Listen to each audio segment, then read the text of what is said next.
रबड़ का पेड़ कैसे बनता है रबड़?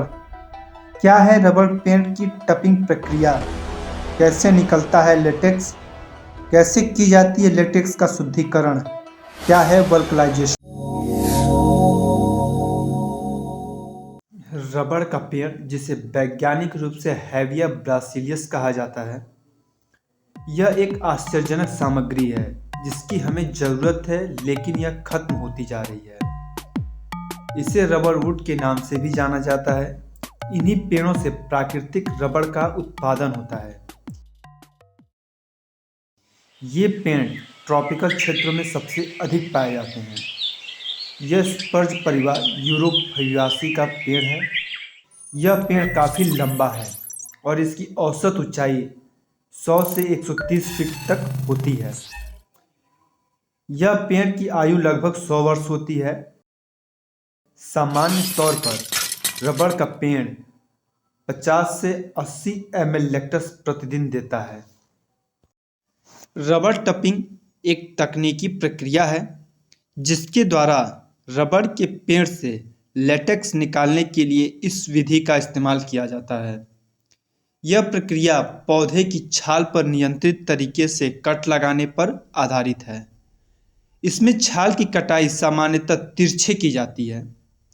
यह कटाई कबियम लेयर यानी कि पेड़ के आंतरिक परत तक की जाती है, जिससे पेड़ का लेटेक्स उत्पादक कोशिकाओं से दूधिया तरल बाहर आने लगता है और यह कटाई ऊपर से नीचे की ओर की जाती है, जिससे लेटेक्स गुरुत्वाकर्षण के कारण नीचे की तरफ गिरता है और कटे हुए हिस्से की तरफ एक चैनल और एक पात्र लगाया जाता है जिसमें लेटेक्स इकट्ठा होता है।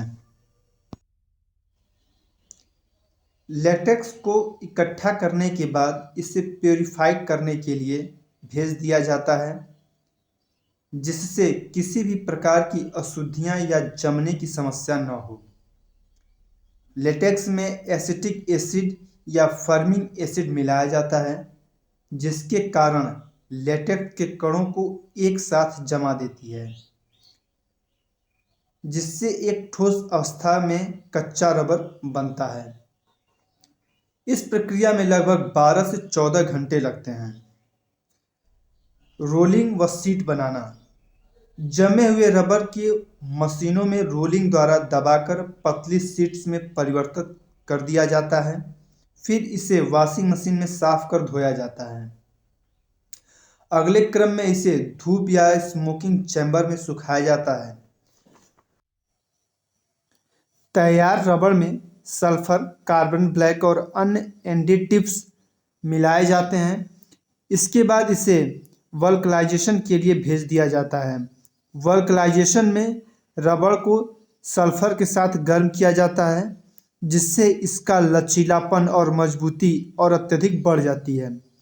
वल्कनाइजेशन के बाद इसे मॉडलिंग और फिनिशिंग के लिए भेज दिया जाता है, जहां इसे डिज़ाइन में डालना तथा पॉलिश करके अंतिम रूप दिया जाता है।